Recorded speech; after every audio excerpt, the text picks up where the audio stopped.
your time has come. My dear family of God, your time has come.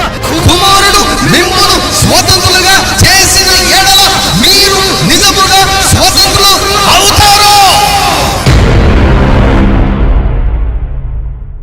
ప్రభు అయిన యేసుక్రీస్తు వారి యొక్క అత్యున్నతమైన నామములో మరొకసారి మీకందరికీ కూడా శుభములు తెలుపుచు ఆహ్వానమును పలుకుచున్నాను. క్రీస్తునందు ప్రియులారా, దేవుని యొక్క వాక్యము మీకు అర్థమవుతుందని నేను నమ్ముచున్నాను. దేవుని యొక్క వాక్యము మీ జీవితాల్లో ప్రబలమై వ్యాపిస్తుందని నేను నమ్ముచున్నాను. ప్రియులారా, ఎప్పుడైతే మనం దేవుని యొక్క వాక్యమును మనం అర్థం చేసుకొని ఆ వాక్యమును అంగీకరించి ఆ వాక్యమును నమ్మినప్పుడు ఏం జరుగుతుందంటే ఆ దేవుని యొక్క వాక్యము మన జీవితాల్లో పనిచేస్తుందండి. దేవుని యొక్క వాక్యాన్ని ఉపయోగించడము మనము నేర్చుకోవాలి. సో అనేక మాసములుగా దేవుని యొక్క చిత్తమును గురించి నేను మీకు బోధిస్తూ ఉన్నాను. దేవుని యొక్క వాక్యం మనకు స్పష్టంగా అర్థం కావడము చాలా ప్రాముఖ్యం. కీర్తనకారుడు కూడా ప్రార్థిస్తాడు కదా, దేవా నీ ధర్మశాస్త్ర గ్రంథములో ఆశ్చర్యకరమైన సంగతులను చూచినట్లు నా కన్నులు తెరవండి అంటాడు. సో మనం ప్రార్థించాలి. ఏమని ప్రార్థించాలి? దేవా నేనేం చూడాలో అవి నాకు చూపించండి, నేనేం వినాలో అవి నాకు వినపడ చేయండి, ఏమి తెలుసుకోవాలో అవి తెలుసుకున్న చేయండి, ఏవి మర్చిపోయానో అవి జ్ఞాపకము చేయండి అని ఎప్పుడు కూడా మనం దేవుని పైన ఆధారపడుతూ ఉండాలి. సో ఈరోజు కూడా దేవుని పైన మనం అందరం కలిసి ఆధారపడదామా? దేవుని నుండి వచ్చే ఒక్క మాట నీ జీవితాన్ని ఎన్నటెన్నటికీ కూడా మార్చివేయగలదని నేను ప్రకటిస్తూ ఉన్నాను. అందరం కలిసి ఒక చిన్న ప్రార్థన చేద్దాం. పరలోకముందున్నటువంటి మా తండ్రి, ఆకాశ మహాకాశములు నిన్ను పట్టజాలవు, నిన్ను ప్రేమిస్తూ ఉన్నాం, నిన్ను కీర్తిస్తూ ఉన్నాం, మిమ్మల్ని మహిమపరుస్తూ ఉన్నాం. యేసయ్యా, ఈ యొక్క రోజునైనా మేము ఏమి చూడాలో అవి చూచినట్లుగా మా మనోనేత్రాలు తెరవండి. మేము ఏం వినాలో అవి మాకు వినపడ చేయండి. ఏమి తెలుసుకోవాలో అవి తెలుసుకున్నట్లుగా లూదియా హృదయాన్ని తెరిచినటువంటి దేవుడవు ఈరోజు మా హృదయాలను తెరవండి. మేము ఏవేమి మర్చిపోయామో వాటన్నిటిని మరలా మాకు జ్ఞాపకం చేయండి. మీ వాక్యము ద్వారా మా జీవితములను ఎన్నటెన్నటికీ దీవించమని అడుగుతూ యేసుక్రీస్తు వారి నామములో విశ్వాసంతో ఈ ప్రార్థనకు జవాబును ఈ రోజే ఈ గడియలోనే పొందుకుంటున్నాము తండ్రి, ఆమేన్. హల్లెలూయా. ప్రియులారా, విశ్వాసంతో దేవుని యొక్క వాక్యాన్ని వీక్షించండి. దేవుడు ఈరోజు నీ జీవితంలో ఆయన పని చేయబోతున్నాడు. దేవుని యొక్క వాక్యంలో దేవుని యొక్క చిత్తాన్ని గ్రహించడము చాలా ప్రాముఖ్యం. యేసుక్రీస్తు ప్రభు వారి యొక్క శిష్యులలో యోహాను గారి గురించి మనకు బాగా తెలుసు. యవన కాలంలోనే యేసుక్రీస్తు ద్వారా ఆయన పట్టబడ్డాడు. చాలా కాలం దేవుని యొక్క పరిచర్య చేశాడు. ఆయన పరిచర్య ముగింపులో ఆయన వ్రాసినటువంటి పత్రిక ఏమిటంటే, ప్రియుడా నీ ఆత్మ వర్ధిల్లుచున్న ప్రకారం నీవు అన్ని విషయంలో వర్ధిల్లుచు సౌఖ్యముగా ఉండవాలని నేను కోరుకుంటున్నాను అన్నాడు. యేసు ప్రభుతో నడిచినటువంటి యోహాను గారు, యేసు ప్రభు రొమ్మును అనుకున్నటువంటి యోహాను గారు యేసు ప్రభు చిత్తాన్ని బహు స్పష్టంగా గ్రహించి ఒక్క మాటలో చెబుతున్నాడు, ప్రియుడా అన్నిటికంటే ముఖ్యముగా నీవు అన్ని విషయములలో వర్ధిల్లుచు ఆరోగ్యంగా సౌఖ్యంగా సుఖముగా ఉండాలని దేవుడు కోరుకుంటున్నాడు అని తెలియజేస్తున్నాడు. సో కాబట్టి మన ఆత్మ వర్ధిల్లిన ప్రకారమే మనం అన్ని విషయాల్లో మనం వర్ధిల్లుతాం. ఆత్మ వర్ధిల్లడం అంటే ఏమిటి?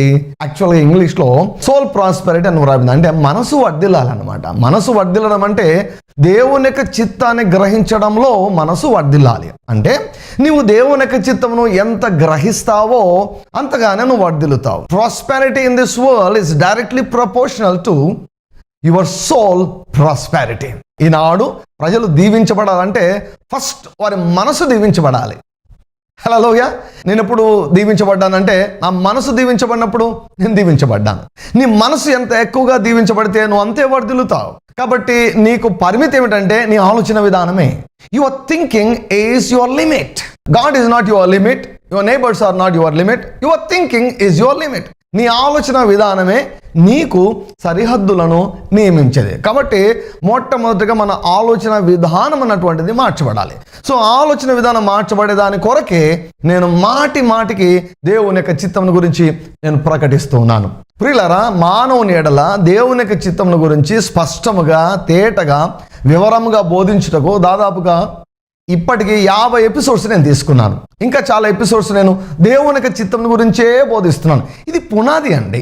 వాక్య ప్రత్యక్షతయే పునాది, వాక్యాన్ని గ్రహించడమే పునాది. ఈ గ్రహింపు పైన మన జీవితాలు మనం కట్టుకోవాలి. అందుకే ఎక్కువ సమయాన్ని దేవుని చిత్తమును గురించి మీకు తెలియజేయట కొరకై నేను వెచ్చిస్తున్నాను. పౌలు గారు కొలస్సీ సంఘం కొరకు ప్రార్థిస్తానంటాడు. ఆయన చిత్తమును గురించిన సంపూర్ణ జ్ఞానమును, ఆత్మ సంబంధమైన వివేకము చేత మీరు నింపబడాలని మీకోసం ప్రార్థిస్తున్నాను అంటాడు. ఈనాడు మనం ఆయన చిత్తమును గురించిన సంపూర్ణ జ్ఞానము చేత మనం నింపబడాలండి. పౌలు గారు కూడా అపోస్తల కార్యంలో ఆయన ఏమంటాడంటే, దేవుని సంకల్పం అంతయు ఏది కూడా నేను దాచుకోకుండా మీకు బోధించాను అంటాడు. క్రీస్తునందు ప్రియులారా, దేవుని యొక్క వాక్యంలో ఉన్న దేవుని యొక్క చిత్తాన్ని నేను మీకు క్రమక్రమంగా నేను బోధిస్తున్నాను. క్రమంగా వినండి. ఈ వర్తమానాలన్నీ కూడా యూట్యూబ్లో మేము అప్లోడ్ చేశాం. 50 వర్తమానాలు. ఇవి మాత్రమే కాదు, మా సంఘంలో నేను బోధించిన అనేక వర్తమానాలు యూట్యూబ్లో మేము అప్లోడ్ చేశాం. మీకు ఇంటర్నెట్ కనెక్షన్ ఉన్నట్లయితే మీరు మొబైల్లో RDJ మినిస్ట్రీస్ అని మీరు యూట్యూబ్లో టైప్ చేస్తే అనేక వందల కొలది వర్తమానాలు మీ కళ్ళ ముందు ప్రత్యక్షమవుతాయి. మీరు వాటిని వీక్షించి మీ యొక్క హృదయాన్ని దేవుని యొక్క చిత్తమును గురించినటువంటి సంపూర్ణ జ్ఞానంలో స్థిరపరచుకోవాలని నేను మనవి చేస్తున్నాను. వాటన్నిటిని కూడా మీకు అందుబాటులోకి మేము తెచ్చాం. కాబట్టి వినియోగించుకోనండి. టెక్నాలజీని ఉపయోగించుకొని దేవుని యొక్క చిత్తమును గురించి మీ హృదయాన్ని స్థిరపరచుకోనండి. వాక్యంలో ఏమని వ్రాయబడింది? దేవా, నీ యొక్క వాక్యము ఆకాశముల యందు స్థిరముగా ఉన్నది. Hallelujah. O Lord, your word is settled for ever in heavens. ఆకాశంలో యందు ఆయన వాక్యం స్థిరంగా ఉన్నది. అంటే ఏమిటి? ఆకాశంలో యందు దేవుడు తన మాటలను స్థిరపరిచేశాడు. అంటే అవి మారవన్నమాట. దేవుని యొక్క చిత్తం మారదు. కాలాలు మారినా, యుగాలు మారినా, తరాలు మారినా, మనుషులు మారినా, వాతావరణం మారినా, ప్రకృతి మారినా, ఏం మారినా కూడా దేవుని యొక్క చిత్తం మాత్రం మారదు. ఆయన యొక్క వాక్యము తరతరములకు స్థిరముగా ఉన్నది. అయితే పాయింట్ ఏమిటంటే, ఆ వాక్యము నీ హృదయంలో స్థిరపడిందా? It is our job to establish the will of God regarding any situation in our hearts. దేవుని యొక్క చిత్తమును గురించి మన హృదయంలో దేవుని యొక్క వాక్యాన్ని మనం స్థిరపరచుకోవాలి. ఇక కదలించబడకూడదు, అటు ఇటు ఊగిసలాడకూడదు. దేవుని యొక్క చిత్తమును గురించి మనము మన హృదయాలను స్థిరపరచుకోవాలి. ఏ రీతిగా మనం తెలుసుకుంటాం? పరిశుద్ధాత్మ సహాయంతో దేవుని యొక్క వాక్యం దగ్గరికి వచ్చినప్పుడు, ఇటువంటి అభిషేకించబడినటువంటి దేవుని యొక్క వాక్యాన్ని మనం విన్నప్పుడు, కల్తీ లేనటువంటి దేవుని యొక్క వాక్యాన్ని మాటి మాటికి మనం విన్నప్పుడు ఏమవుతుందంటే, మన హృదయము దేవుని యొక్క చిత్తమును గురించి స్థిరపరచబడుతుంది. దేవుని యొక్క చిత్తమును గురించి నీకు స్థిరత్వం అన్నటువంటిది లేకుంటే నీవు ప్రార్థన చేయలేవు. ప్రార్థన చేసినా కూడా జవాబులు రావు. జవాబులు వస్తాయని దయచేసి అనుకోవద్దు అని యాకోబు గారు తన పత్రిక 1వ అధ్యాయంలో వ్రాస్తున్నాడు. కాబట్టి ఈనాడు చాలా మంది విశ్వాసులు ప్రార్థిస్తున్నారు కానీ జవాబులు రావడం లేదు. కారణం ఏమిటంటే, వారు విశ్వాసంతో ప్రార్థించడం లేదు. ఎందుకు విశ్వాసం రాలేదంటే, వారి యొక్క మనసు దేవుని యొక్క చిత్తం గురించి స్థిరపడలేదన్నమాట. ఇంకా డౌట్ ఉంది వారికి. నీ చిత్తం అయితే చేయండి, లేకపోతే లేదు, దేవుని యొక్క చిత్తం ఏమో ప్రభువా అని అంటారు. ప్రియులారా, చాలా విషయాల గురించి దేవుడు తన చిత్తాన్ని బయలుపరిచాడు. ఆయన తన వాక్యంలో ఆయన వ్రాసి ఉంచాడు. హల్లెలూయా. సో బయలుపరిచినటువంటి దేవుని యొక్క చిత్తాన్ని మనం గ్రహించవలసినటువంటి బాధ్యత మనది. వాటిని స్థిరపరచుకునవలసినటువంటి బాధ్యత మనదై ఉంటున్నది. సో కాబట్టి ఈ ప్రసంగాలు మీరు వీక్షించండి, వాటిని ధ్యానించండి, ఆలోచించండి, పరిశుద్ధాత్మను కన్సల్ట్ కండి. నేను ఎప్పుడు కూడా ఒక విషయం చెబుతుంటాను, నేను చెప్పింది కరెక్టో కాదో పరిశుద్ధాత్మ దేవుని అడగండి. ఆయన చెబుతాడు మీకు. ఆయన చెబితే ఫాలో కండి, లేకపోతే అసలు వినొద్దు అని నేను ఎప్పుడు కూడా చెబుతూ ఉంటాను. ఎందుకంటే పరిశుద్ధాత్ముడే ఈ బోధను నాకు అనుగ్రహించాడు. నేను ధైర్యంగా చెప్పగలను, పరిశుద్ధాత్ముడు కూడా మిమ్మల్ని సర్వసత్యంలోనికి ఆయన నడిపించే దేవుడై ఉంటున్నాడు. అపవాది అబద్ధాలోనికి నడిపిస్తాడు, పరిశుద్ధాత్ముడు సర్వసత్యంలోనికి నడిపిస్తాడు. హల్లెలూయా. ఈ సత్యాలు బయలుపరుస్తున్నటువంటి పరిశుద్ధాత్మ దేవునికి యుగ యుగములు మహిమ కలుగును గాక. యేసు నామము అత్యధికముగా స్తుతించబడును గాక. క్రీస్తునందు ప్రియులారా, దేవుడు మానవుని ఆత్మలాగా తయారు చేశాడు. మానవునికి మనసునిచ్చాడు, మానవునికి దేహాన్ని కూడా ఇచ్చాడు. తనలాగా ఆయన చేసుకున్నాడు అనమాట.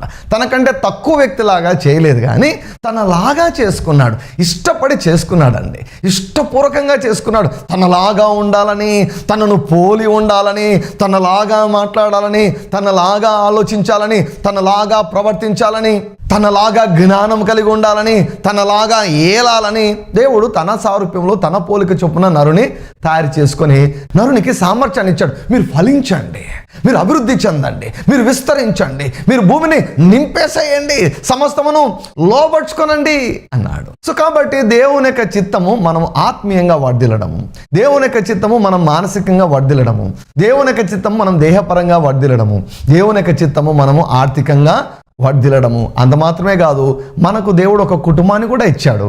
కాబట్టి కుటుంబ పరంగా కూడా మనము వర్ధిల్లాలి. అంత మాత్రమే కాదు, దేవుడు మనలను ఒక సమాజంలో ఆయన ఉంచాడు, సమాజంలో కూడా మనం వర్ధిల్లాలి. హల్లెలూయా. కాబట్టి ఆత్మీయంగా మనం వర్ధిల్లడం అంటే తిరిగి జన్మించినటువంటి అనుభవం కలిగి దేవునితో సహవాసాన్ని మనం కలిగి ఉండడం, దేవునినే మన ఆత్మలో కలిగి ఉండడము, దేవుని ఆత్మ ద్వారా నడిపించబడి ఈ భూమి పైన విజయవంతమైనటువంటి జీవితం జీవించడం. మానసికంగా వర్ధిల్లడం అంటే మన మనసు మన స్వాధీనంలో ఉండాలండి. నీ మనసు నీ స్వాధీనంలో ఉందా, లేకపోతే నీవు నీ మనసు స్వాధీనంలో ఉన్నావా? నీవు చెప్పినట్టు నీ మనసు ఆలోచిస్తుందా, లేకపోతే నీ మనసు చెప్పినట్లు నీవు ఆలోచిస్తున్నావా? మనసు నిన్ను ఏలకూడదు, నీవు నీ మనసును ఏలాలి. మానసికంగా వర్ధిల్లడం అంటే ఏమిటంటే నీవు నీ మనసును ఏలాలి. ఏమి ఆలోచించాలో నీవు డిక్టేట్ చేయాలి. You have to decide what you have to think every day, at each and every moment of time. ప్రతి నిమిషం కూడా నీవేమి ఆలోచించాలో నిర్దేశించవలసిందే నీ ఆత్మ. కాబట్టి నీ ఆలోచన నీ స్వాధీనంలో ఉన్నాయా? నీ భావోద్వేగాలు నీ స్వాధీనంలో ఉన్నాయా?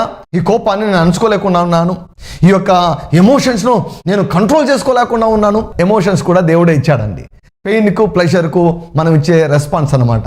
Emotion is nothing but it's the response to pain or pleasure. సంతోషాన్ని కలిగించే పరిస్థితులకు, బాధను కలిగించే పరిస్థితులకు మన స్పందనే భావోద్వేగాలు అంటాం అనమాట. వాటిని దేవుడే ఇచ్చాడు. అవి ఎక్కడ ఉండాలో అక్కడ ఉండాలి. అవి మనల్ని ఏలకూడదు. మనము చెప్పినట్లు మన ఎమోషన్స్ ఉండాలి. హల్లెలూయా. సో మానసికంగా వర్ధిల్లడం అంటే ఒక బలమైనటువంటి విల్ పవర్ కలిగి ఉండాలండి. చాలా మంది విల్ పవర్ గురించి అసలు ఆలోచించరు. దేవుడు మనిషికి విల్ పవర్ ఇచ్చాడు. మానవుడిని దేవుడు సృష్టించినప్పుడు, తయారు చేసినప్పుడు ఒక విల్ పవర్ ఇచ్చాడు. హల్లెలూయా. నిర్ణయాలు తీసుకునే శక్తినిచ్చాడు, నిర్ణయాలు తీసుకునే శక్తినిచ్చాడు. సో కాబట్టి ప్రతి మనిషి కూడా ఒక స్ట్రాంగ్ విల్ కలిగి ఉండాలండి. బలమైనటువంటి చిత్తాన్ని కలిగి ఉండి ఆ యొక్క చిత్తాన్ని దేవుని యొక్క చిత్తంతో కలపాలన్నమాట. ఆ చిత్తాన్ని దేవుని యొక్క చిత్తానికి లోపరచాలన్నమాట. చాలా మంది విల్ పవర్ లేని వాళ్ళు ఉంటారు. అంటే అర్థం ఏమిటంటే they are not in control of themselves.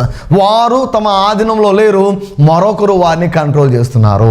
మనసు వారిని కంట్రోల్ చేస్తుంటుంది, వారి యొక్క ఎమోషన్స్ వారిని కంట్రోల్ చేస్తుంటాయి, పరిస్థితులు వారిని కంట్రోల్ చేస్తుంటాయి. ఈ స్థితిలో ఉన్నప్పుడు దురాత్మలు మనిషిని కంట్రోల్ చేస్తుంటాయి. అందుకే వారు కంట్రోల్ తప్పి ప్రవర్తిస్తుంటారు, కంట్రోల్ తప్పి మాట్లాడుతుంటారు, ఏమాత్రం కూడా ఇంద్రియ నిగ్రహము లేకుండా వారు జీవిస్తుంటారు. మానసికంగా వర్ధిల్లడం అంటే ఏమిటి? ఇంద్రియ నిగ్రహం కలిగినటువంటి జీవితాన్ని కలిగి ఉండడం. హల్లెలూయా.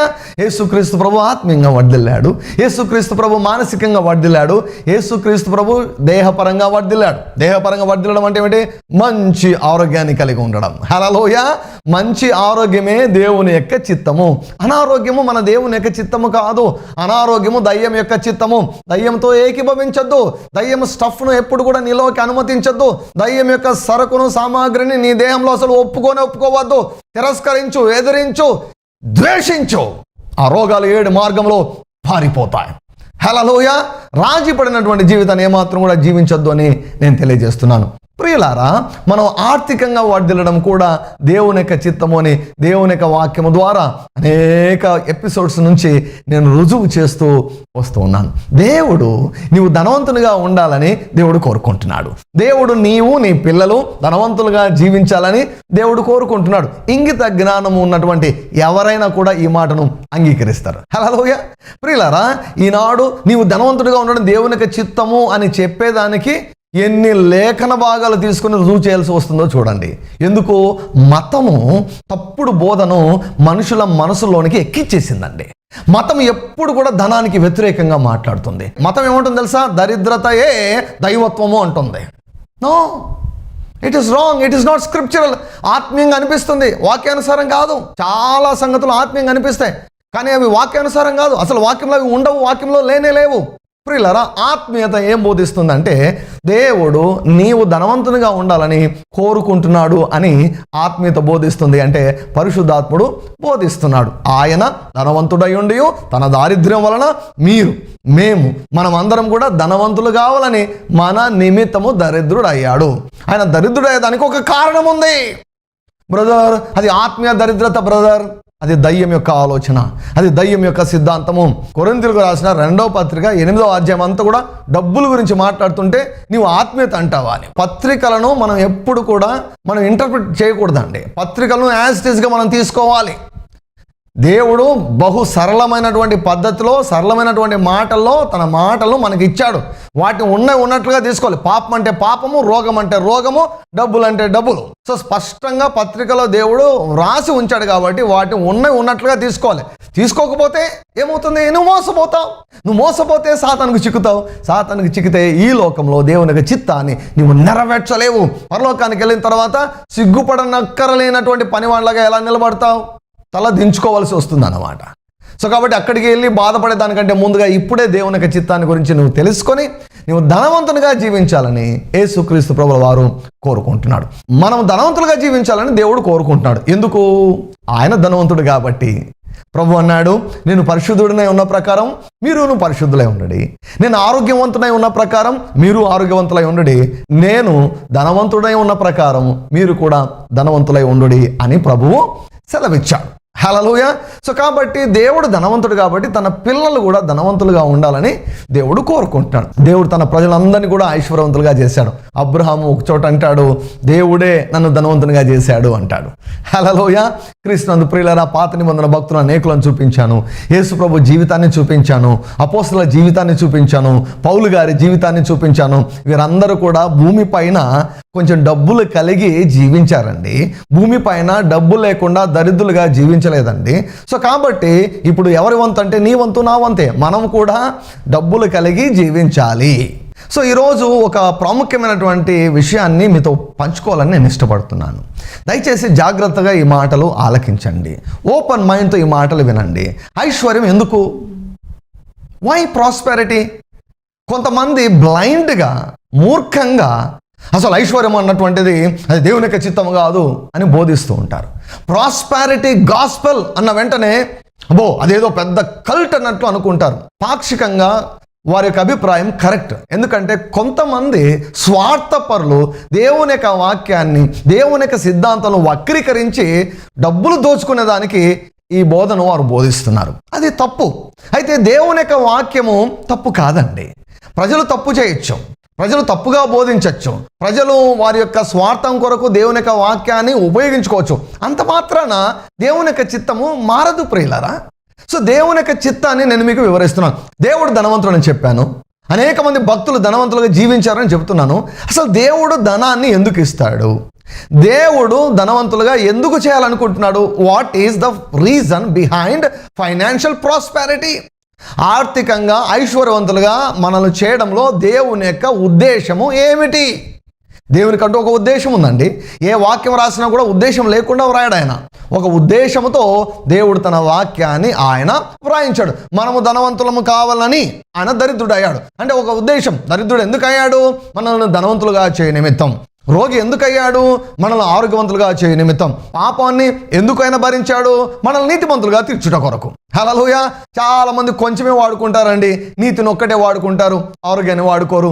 కొంతమంది నీతిని, ఆరోగ్యాన్ని వాడుకుంటారు కానీ ప్రియులారా దేవుణ్ణి డబ్బుల కొరకు ఉపయోగించుకోరు. సో కాబట్టి మనం పూర్తిగా దేవునిని మన యొక్క మేలు కొరకు, క్షేమ కొరకు ఉపయోగించాలని దేవుడు కోరుకుంటున్నాడు. సో దేవుడు తన ప్రజలకు ఎందుకు ఐశ్వర్యాన్ని ఇస్తాడు? కొన్ని కారణాలు మీకు వాక్యంలో నుండి మీకు చూపించాలని నేను ఇష్టపడుతున్నాను. మొట్టమొదటి కారణము ద్వితీయోపదేశకాండము 8వ అధ్యాయము 18వ వచనం. కాగా నీ దేవుడైన యెహోవాను జ్ఞాపకము చేసుకొనవలెను, ఏలయనగా తాను నీ పితరులతో ప్రమాణము చేసినట్లు తన నిబంధనను నేటి వలె స్థాపింపవలనని మీరు భాగ్యము సంపాదించుకొనుటకై మీకు సామర్థ్యము కలుగజేయువాడు ఆయనే. అద్భుతమైనటువంటి లేఖనం. ఎందుకు మీరు ఆస్తిని సంపాదించుకొనుటకు సామర్థ్యమును కలుగజేస్తాడు ఆయన? Hallelujah. He gives power so that we can become wealthy. మనం భాగ్యము సంపాదించుట కొరకు ఆత్మీయంగా నీతిని మాత్రమే కాదండి, ఆరోగ్యాన్ని మాత్రమే కాదండి, మనము భాగ్యాన్ని సంపాదించుకొనుటకు డబ్బుల గురించి మాట్లాడుతున్నాడు, ఫైనాన్సెస్ గురించి మాట్లాడుతున్నాడు, వెండిని గురించి మాట్లాడుతున్నాడు, బంగారు గురించి మాట్లాడుతున్నాడు, వ్యాపారాల గురించి మాట్లాడుతున్నాడు. ఈ అధ్యాయంలో మీరు ముందు వచనాలు చూస్తే ఇవన్నీ స్పష్టంగా కనిపిస్తాయి. ఎందుకు చేస్తాడు ఆయన? ఆయన మన పితరులకు ప్రమాణము చేసినట్లు. అంటే మొట్టమొదటి కారణం ఏమిటంటే ఆయన చేసిన ప్రమాణాన్ని నెరవేర్చేదాని కొరకై ఆయన నిన్ను ధనవంతునిగా చేయాలని ఇష్టపడుతున్నాడు. ఇది పాత నిబంధన. క్రొత్త నిబంధనలో రక్తాన్ని బట్టి యేసుక్రీస్తు ప్రభు నిబంధన చేశాడు. ఏమిటా నిబంధన? ఆయన దగ్గరికి వస్తే ఏం చేస్తాడంట? దరిద్రులను పైకి లేవనెత్తుతాడంట. మనం చూసాం కొరింథీయులకు రాసినటువంటి 2వ పత్రిక 8వ అధ్యాయం 9వ వచనం మనం చూసాం. ఆయన ధనవంతుడై ఉండి తన దారిద్ర్యత వలన మనము ధనవంతులము కావాలని మనం అనేకులకు అప్పిచ్చే స్థితిలో ఉండాలని, ఐశ్వర్యం చేత మనము నింపబడాలని, కలిమి సంపద చేత మన ఇల్లు, మన యొక్క గృహాలు నింపబడాలని, మన ఇల్లులు గొప్ప ధననిధిగా మారాలని, మన గుడారము వర్ధిల్లాలని, మన ఇంటిలో ఉన్నటువంటి గదులు రమ్యమైన సంపదల చేత, విలువైన వస్తువుల చేత నింపబడాలని ఆయన దరిద్రుడు అయ్యాడు. ఇది రక్త నిబంధన, క్రొత్త నిబంధన. సో కాబట్టి ఈనాడు క్రొత్త నిబంధనలో కూడా దేవుడు నిన్ను ఎందుకు ఐశ్వర్యవంతునిగా చేస్తాడంటే ఆయన ప్రమాణం చేశాడు కదా, సిలువ దగ్గర ప్రమాణం చేశాడు, పాత నిబంధనలో ప్రమాణం చేశాడు. ఆ యొక్క ప్రమాణాన్ని నెరవేర్చుట కొరకై, సో ఆయన ఇచ్చిన మాటను నెరవేర్చుట కొరకై దేవుడు నిన్ను నన్ను ధనవంతునిగా చేయాలని ఇష్టపడుతున్నాడు. హల్లెలూయా. సో మొట్టమొదటి కారణం ఎందుకు దేవుడు తన ప్రజలకు ఐశ్వర్యాన్ని ఇస్తాడంటే మాట నెరవేర్చుట కొరకు. మన దేవుడు మాట ఇచ్చి నెరవేర్చే దేవుడు, మాట ఇచ్చి తప్పే దేవుడు కాదు. యెహోవా ప్రమాణం చేసి ఉన్నాడు, ఆయన మాట తప్పనటువంటి వాడు, ఆయన ఎన్నడూ మాటను తప్పనటువంటి వాడు. హల్లెలూయా. భూమి ఆకాశాలు గతిస్తాయి కానీ యేసయ్య మాటలు ఎన్నడూ కూడా గతించవు ప్రియులారా. హల్లెలూయా. సో కాబట్టి ఎందుకు ఆయన మనకు ఐశ్వర్యాన్ని కలుగజేస్తాడు? భాగ్యాన్ని సంపాదించుట కొరకై, ఆస్తులు సంపాదించుట కొరకై, భూములు సంపాదించుట కొరకై, బంగారు సంపాదించుట కొరకై, ఇండ్లను సంపాదించుట కొరకై, ఆస్తులను సంపాదించుట కొరకై, తోటలను సంపాదించుట కొరకై, గనులను సంపాదించుట కొరకై సామర్థ్యాన్ని ఆయన ఇస్తాడు. హల్లెలూయా. నా సామర్థ్యం అనవద్దు, నాకు చాలా తెలివితేటలు ఉన్నాయి, కష్టపడి నేను సంపాదిస్తాను అనవద్దు. ఆయన కృపనేయకపోతే నీ చేతులు పని చేయలేవు. ఆయన కృపనేయకపోతే నీ మైండ్ పని చేయదు. నీ మనసు చక్కగా పని చేస్తుందంటే ఆయన కృప అని గుర్తుపెట్టుకో. అందుకే మీరు భాగ్యము సంపాదించుకొనుటకు సామర్థ్యం కలుగజేయవాడు ఆయనే. సో కాబట్టి దేవుడు సామర్థ్యాన్ని ఇస్తాడు. దేని కొరకు? భాగ్యాన్ని సంపాదించుట కొరకు. యెహోవా ఆశీర్వాదము ఐశ్వర్యాన్ని ఇస్తుంది. నేను చదివే బైబిల్లో ఎక్కడ కూడా యెహోవా ఆశీర్వాదము దరిద్రతను ఇస్తుంది అని చదవలేదండి. కానీ ఈనాడు అనేక మంది విశ్వాసుల జీవితాల్లో దరిద్రత ఏలుతా ఉంది. ఏమిటి కారణం? ప్రియులారా, మనసు వర్ధిల్లలేదు కాబట్టి, దేవుని యొక్క చిత్తమును గురించి గలిబిలి ఉంది కాబట్టి. ఏమంటే శ్రమలు అంటారు, అంటే శ్రమలు అంటారు, ప్రతిదానికి శ్రమని పేరు పెడతారు. క్రీస్తునందు ప్రియులారా, ఒక రకమైన శ్రమలను ఎవరు కూడా తప్పించుకోలేరు. ఏమిటంటే సువార్త నిమిత్తమైనటువంటి శ్రమలు. అవి ప్రతి ఒక్కరికి అవి వస్తూనే ఉంటాయి, అవి ఆగిపోవు. అవి యేసుప్రభు 2వ రాకడ వరకు వస్తూనే ఉంటాయి. అవి మనం ఎదుర్కొనవలసిందే. పేదరికం శ్రమ కాదు, అది శ్రమ కాదు, అది శాపము. రోగము శ్రమ కాదు, అది శాపం. చాలా మంది రోగాల బారిన పడి ఇది శ్రమ అంటారు, దరిద్రతలో ఉండి దాన్ని శ్రమ అంటారు. ప్రియులారా, ఏమేమో నిర్వచనాలు చెప్తున్నారు చాలామంది. వాక్యానుసారం అవి కాదు ప్రియులారా. దేవుడు మనల్ని ఐశ్వర్యవంతులుగా చేయాలని ఎందుకు ఇష్టపడుతున్నాడు అంటే ఆయన ప్రమాణం చేశాడు కదా, దావీదుతో నేను అబద్ధమాడను అంటాడు, నా పెదవుల నుంచి వచ్చిన మాటను నేను రద్దుపరచను అంటాడు. ఆ మాట నెరవేర్చే దాని కొరకు. హల్లెలూయా. తన కొరకు చేస్తాడండి. అది నీ కొరకు తర్వాత. ఫస్ట్ రీజన్ ఏమిటంటే ఆయన యొక్క ప్రెస్టేజ్ కొరకు చేస్తాడు. ఆయన మాట ఇచ్చాడు కదా, నేను మాట ఇచ్చాను కాబట్టి నేను మాటను నెరవేరుస్తానంటాడు. హేరోదు రాజు బాప్తిస్మ యోహాను యొక్క తలను తెగొట్టాడు కదా, ఇష్టం లేకుండా తల తెగొట్టాడంట. ఎందుకు? ఆయన ఇచ్చిన మాటను బట్టి. హేరోదు కూతురుతో చెప్పాడనమాట, నీకేం కావాలంటే అడుగు ఇస్తాను. అందరి ముందు మాట ఇచ్చేశాడు. సో కాబట్టి మాట ఇచ్చాడు కాబట్టి నచ్చకుండా చేశాడు. మాట ఇచ్చాడు కాబట్టి ఒకవేళ ప్రాబ్లమ్స్ అవుతాయన్నా కూడా చేశాడు. ప్రియులారా, ఈ లోకపరమైనటువంటి ఒక అన్యాయస్తుడైనటువంటి హేరోదే మాటకు కట్టుబడి ఉంటే ఈ లోకాన్ని ఏలేవాడు 24 పరిశుద్ధుల చేత, కోట్ల కొలది దూతగణముల చేత పరిశుద్ధుడు పరిశుద్ధుడు పరిశుద్ధుడు అని ఆరాధించబడే దేవుడు తాను మాట ఇచ్చి నెరవేర్చడా? ఆయన మాట నెరవేరుస్తాడు. పెద్దల ముందు ఆయన ప్రమాణం చేసి ఉన్నాడు. పరలోక సైన్య సమూహం ఎదుట ఆయన ప్రమాణం చేసి ఉన్నాడు. ఆయన డిక్టేటర్ కాదు, ఆయన దేవుడు. ఆయన నియంత కాదు, ఆయన దేవుడు. పరలోక సైన్య సమూహం ఎదుట ఆయన ప్రమాణం చేశాడు. ఏం ప్రమాణం చేశాడు? ఎవరెవరు సిలువ రక్తంతో కడుగబడతారో, ఎవరెవరు తిరిగి జన్మిస్తారో వారందరినీ నేను ధనవంతులుగా చేస్తాను అని ప్రమాణం చేశాడు. ఆయన ప్రమాణం చేశాడు గనుక దేవుడు నిన్ను ఐశ్వర్యవంతునిగా చేస్తాడు. దేవుని గురించి సరిగా తెలుసుకుంటే సులభంగా ఈ మాటలు నువ్వు నమ్ముతావు, సులభంగా ఈ మాటలను అంగీకరిస్తావు, సులభముగా నీవు ఐశ్వర్యవంతును అవుతావు. హల్లెలూయా. కాబట్టి ప్రియ దేవుని బిడ్డ, సంతోషించు. దేవుని యొక్క చిత్తం నీకు తెలియపరచబడుతుంది. సంతోషించు, ఆనందించు. నీవు ఐశ్వర్యవంతుడు కావడమే దేవుని యొక్క చిత్తమై ఉన్నది. దేవుడు తన ఐశ్వర్యం చొప్పున క్రీస్తు యేసునందు మహిమలో మీ యొక్క ప్రతి అవసరతను తీర్చును గాక. God bless you. ఆమేన్. ప్రియులారా, మీరు తిరిగి జన్మించారా? ప్రభువైన యేసుక్రీస్తు వారిని మీరు స్వంత రక్షకునిగా మీరు అంగీకరించారా? ఒకవేళ లేనట్లయితే ఇది మిక్కిలి అనుకూల సమయమని నేను తెలియజేస్తున్నాను. యేసుక్రీస్తు ప్రభును మీ స్వంత రక్షకునిగా ఇప్పుడే మీరు అంగీకరించి శాపము నుండి, నరకము నుండి, తీర్పు నుంచి మీరు ఎన్నటెన్నటికీ విడుదల పొందుకోవాలని నేను ఎంతగానో కోరుకుంటున్నాను. దేవుడు మిమ్మల్ని దీవించును గాక. ఆమేన్. అనంతపురం నగర వాసులకు అందరికీ ఒక గొప్ప శుభవార్త. క్రీస్తునందు ప్రియులారా, అనంతపురం నగరంలో మరి మెడికల్ కాలేజ్ రోడ్లో ఉన్నటువంటి IMA హాల్ నందు ప్రతి గురువారము సాయంకాలము 6 గంటలకు ఆరాధనను మేము ప్రారంభించాం. ఆత్మానుసారమైనటువంటి ఆరాధనలో పాల్గొని మీరు దీవించబడాలని కోరుకుంటున్నాను. దేవుని యొక్క వాక్యాన్ని విని, దేవుని యొక్క వాక్యమును తెలుసుకొని మీరు ఎంతగానో దీవించబడాలని నేను కోరుకుంటున్నాను. పాపులు రక్షించబడుతున్నారు, వ్యాధిగ్రస్తులు స్వస్థపరచబడుతున్నారు, మానసిక రోగులు నయమవుతున్నారు, కుటుంబ సమస్యలతో ఉన్నటువంటి వారు సమస్యల నుంచి బయటకు వస్తున్నారు, అప్పుల ఊబిలో ఉన్నటువంటి వారు అప్పుల నుంచి బయటకు వస్తున్నారు. హల్లెలూయా. నెమ్మదిని, సమాధానమును అనుభవిస్తున్నారు.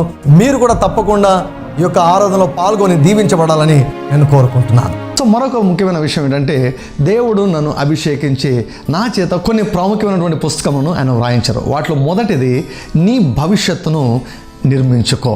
వినేదానికి ఆశ్చర్యంగా ఉంటుంది. అవునండి, నీ భవిష్యత్తు దేవుని చేతిలో లేదు, నీ భవిష్యత్తు నీ చేతిలో ఉంది. దేవుడు అన్నాడు, ఇదిగో ఆశీర్వాదమును శాపమును నీ ఎదుట ఉంచి ఉన్నాను, నీకు ఏది కావాలో కోరుకో అంటూ ఉన్నాడు. పుస్తకాన్ని ప్రతి ఒక్కరు కూడా మీరు చదవండి. ప్రతిరోజు చదువుతూ ఉండడం వలన మీ జీవితాల్లో మీరు అద్భుతములను మీరు అనుభవించగలరు అని నేను తెలియజేస్తున్నాను. సో మరొక పుస్తకాన్ని 1000 స్తుతులు అన్నటువంటి పుస్తకాన్ని, ప్రతి స్తుతిని కూడా దేవుడు చెప్పి ఆయన వ్రాయించాడు. ఈ 1000 స్తుతులు చేయడం ద్వారా లెక్కలేనన్ని సాక్ష్యాలు, ఆత్మీయ అద్భుతాలు, మానసికమైన అద్భుతాలు, శారీరకపరమైన అద్భుతాలు, స్వస్థతాపరమైన అద్భుతాలు, ఆర్థికపరమైన అద్భుతాలు, అసలు దేవుని ముఖాముఖిగా చూసిన వారు చాలామంది ఉన్నారు స్తుతులు చేస్తుండగా. తర్వాత క్రైస్తవ సమాజంలో అత్యంత వివాదాస్పదమైన, నిర్లక్ష్యము చేయబడినటువంటి క్రైస్తవ అనుభవము పరిశుద్ధాత్మ బాప్తిస్మం. దేవుడు నన్ను ప్రేరేపించి ఈ అంశం గురించి బహు స్పష్టంగా ఆయన వ్రాయించాడు. తెలుగులో నాకు తెలిసినంత వరకు పరిశుద్ధాత్మ బాప్తిస్మం గురించి కంప్లీట్ గైడ్ ఇంతవరకు నేనైతే చూడలేదు. సో అయితే ఈ పుస్తకాన్ని మీరు చదవాలని నేను ఎంతగానో కోరుకుంటున్నాను. ఈ పుస్తకాన్ని చదువుతున్నప్పుడే అనేకులు పరిశుద్ధాత్మ చేత అభిషేకించబడి భాషల్లో మాట్లాడుతూ మరి ఉజ్జీవాన్ని వారు అనుభవిస్తున్నారు. దేవుని నిజంగా నువ్వు అనుభవించాలనుకుంటున్నావా? దేవుని యొక్క అద్భుతాలను నీ జీవితంలో చూడాలనుకుంటున్నావా? బలమైన సేవ నువ్వు చేయాలని నువ్వు అనుకుంటున్నావా? అయితే పరిశుద్ధాత్మ బాప్తిసం పుస్తకాన్ని మీరు చదివి అనేకులకు పరిచయం చేయాలని నేను మనవి చేస్తున్నాను. ఈ ప్రోగ్రామ్ మీకు దీవెనకరంగా ఉన్నదని నమ్ముచున్నాము. మా address RDJ Ministries, Calvary Faith Church, Krishnapuram 0 road, Tadipatri, Anantapur district, Andhra Pradesh. మా phone number 9440040031. Another number 9440040041. Thank you very much for watching our program.